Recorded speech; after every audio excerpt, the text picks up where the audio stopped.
I seek refuge of Allah from the wealthy condiment. In the name of Allah, the most gracious and the most merciful. Mr. President, the respectable audience, let me today on the eve of Kashmir Day. Mr. President, for more than 70 years have our fellow Muslims been denied their right. Mr. President, and these 7 decades they have countless sacrifices, countless mothers have lost their sons.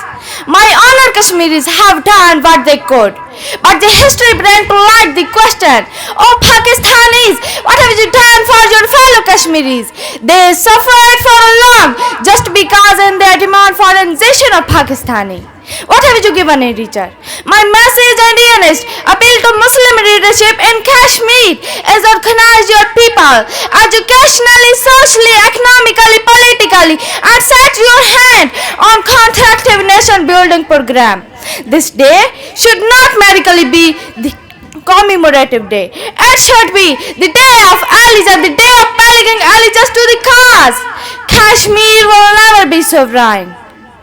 Mr. President, for more than unless we get to fix internal crack of Muslim Ummah, let's make a vow to guard our consensus, our blood for surfacing of Kashmir issues with all zeal and zest.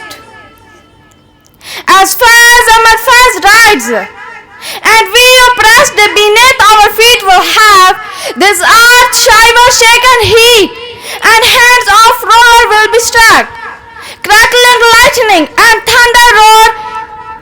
Thank you.